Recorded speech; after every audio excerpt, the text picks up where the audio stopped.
नमस्कार, मी डॉक्टर स्वप्नील मते. मी पुण्यात इंटरव्हेन्शनल कार्डिओलॉजिस्ट म्हणून कार्यरत आहे.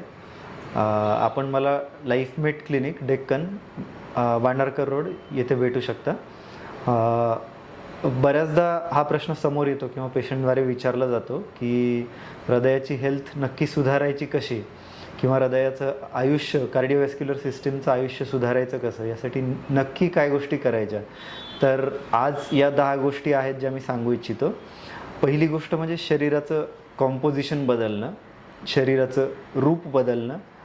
यामध्ये आपला पोटाचा घेर कमी करणं आणि शरीरातली जी चरबी आहे ती जी आपल्या हृदयासाठी अपायकारक आहे ती कमी करणं महत्त्वाचं आहे.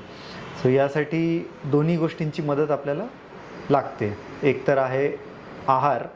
आहाराच्या माध्यमातून कॅलरीज कमी करणं आणि त्यानंतर आपला वेस्टलाईन म्हणजे पोटाचा घेर कमी करण्यासाठी एक्सरसाइजेस हे महत्त्वाचे राहतात. त्यामध्ये एन्ड्युरन्स प्रकारचे एक्सरसाइजेस म्हणजे आयसोटोनिक प्रकारचे व्यायाम हे महत्त्वाचे आहेतच, पण हेही रेकमेंडेड आहे की आपण काही प्रमाणात रेझिस्टिव्ह एक्सरसाइजेस म्हणजे मसल बिल्डिंग एक्सरसाइजेसही करणं गरजेचं आहे. दुसरा म्हणजे आपला आहार सोपा सिम्प्लिफाय करणं हे महत्त्वाचं आहे. यामध्ये कमीत कमी प्रोसेस झालेलं अन्न खाणं हे गरजेचं आहे. आपल्याकडे बऱ्याचदा खूप कुक केलेलं किंवा खूप प्रोसेस केलेलं जेवण हा आपल्या आहाराचा भाग आहे आणि त्यामुळं आपण आपलं आरोग्य थोडं धोक्यात घालतो. यामध्ये भाज्यांचा जितका होऊ शकेल तितका वापर करणं, होल ग्रेन्स वापरणं. आजकाल मिलेट्स यावर एम्फसाईज केलं जातं, सो त्याचा आहारात सहभाग करून घेणं. नट्स, लेग्युम्स वापरणं, फळं आपल्या आहारात इन्क्लूड करणं. आणि जे आपण कमी केलं पाहिजे ते म्हणजे रिफाईंड प्रकारचे कार्बोहायड्रेट्स. सो चपाती किंवा भात याचं प्रमाण कमी करणं हे गरजेचं आहे. प्रोटीन्स घेताना शक्यतो प्लांट बेस्ड प्रोटीन्स असलेले चांगले. सो लेग्युम्स, नट्स हे जास्त चांगले सोर्सेस आहेत त्यासाठी. त्याचबरोबर फिश किंवा सी फूड हे नॉन व्हेजिटेरियन प्रकारातले अन्नही आपण इन्क्लूड करू शकतो. मीट म्हणजे चिकन किंवा मटन यातून काही इन्क्लूड करायचं असेल तर त्याचा वापर प्रमाणातच ठेवावा. त्यानंतर जे अल्ट्रा प्रोसेस्ड आणि पॅकेज्ड फूड आहे यापासून दूर राहणं. तिसरा भाग म्हणजे टाईम रेस्ट्रिक्टेड ईटिंग. सो याचं आता आपण बऱ्याचदा ऐकतो की इंटरमिटंट फास्टिंग किंवा टाईम रेस्ट्रिक्टेड फीडिंग हे आपलं शरीर हील करण्यासाठी किंवा आपली हेल्थ इम्प्रूव्ह करण्यासाठी महत्त्वाचं आहे. सो यामध्ये जर आपलं वजन जास्त असेल, आपण ओव्हरवेट किंवा ओबेज असू, तर आपण आपल्या सटायटीच्या म्हणजे आपल्या भुकेच्या 80% किंवा 70% खाणं गरजेचं आहे. हे लिमिट करायलाच हवं. जास्तीत जास्त भाज्या म्हणजे नॉन स्टार्ची गोष्टी आहेत त्याचा सहभाग आपल्या अन्नात करायला हवा. आपलं जे जेवण आहे ते 24 तासातल्या 8 ते 10 तासामध्ये सगळ्या प्रकारचं अन्न घेणं हे गरजेचं आहे. आणि इतर भागामध्ये कुठलाही आहार न घेणं याने आपल्या शरीरालाही हील व्हायला वेळ भेटतो, हील व्हायला संधी भेटते. आपण जर कंटिन्युअसली स्नॅक करत असू तर शरीरावरही तेवढ्या कॅलरीज, तेवढं फॅट याचं बंबार्डमेंट होतं आणि पर्यायाने आपल्या हार्टच्या हेल्थवरही त्याचा इफेक्ट होतो. सो या प्रकाराला आपण टाईम रेस्ट्रिक्टेड फीडिंग म्हणतो. यात सुरुवात आपण कमी वेळेपासून करून मग हळूहळू तीच वेळ आपलं दिवसातलं अन्न हे दिवसातल्या 8 ते 10 तासामध्ये कन्सन्ट्रेट करू शकतो.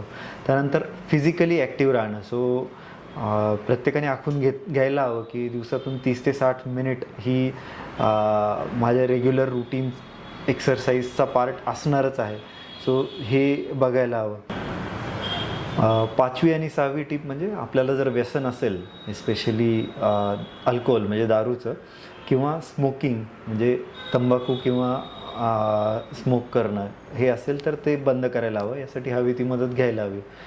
तंबाखू पदार्थ आणि अल्कोहोल हे हार्टवर वेगवेगळ्या प्रकारे हृदयाला ॲफेक्ट करतं आणि आपली हार्ट हेल्थ कॉम्प्रोमाइज करतं. त्यानंतर ज्याबद्दल युजली बोललं जात नाही, म्हणजे आजच्या धकाधकीच्या आयुष्यामुळे जे ॲफेक्ट झाले ते म्हणजे क्वालिटी स्लीप. सो प्रत्येकाने योग्य क्वालिटी स्लीप, सुदृढ निरोगी झोप असणं महत्त्वाचं आहे. ती साधारण 7 ते 9 तास असावी. झोपेच्या आधी आणि नंतर साधारण 30 मिनिट ते 1 तास हे आपण आपल्याजवळ असणारे इलेक्ट्रॉनिक डिव्हाइसेस हे सोबत ठेवणं टाळायला हवं. याचबरोबर आपण आयुष्यातला स्ट्रेस कमी करणं याकडेही लक्ष द्यायला हवं. सो त्यासाठी मेडिटेशन, सो हा एक 8वा संदेश राहील की आपल्या आयुष्यात थोडं माइंडफुल मेडिटेशन आणि ब्रीथिंग एक्सरसाइजेस हे आपण इन्कॉर्पोरेट केले पाहिजेत. थोडं आपल्या आयुष्यातलं मैत्री, नाते, कंपॅशन हेही कल्टिवेट करायला हवं. सो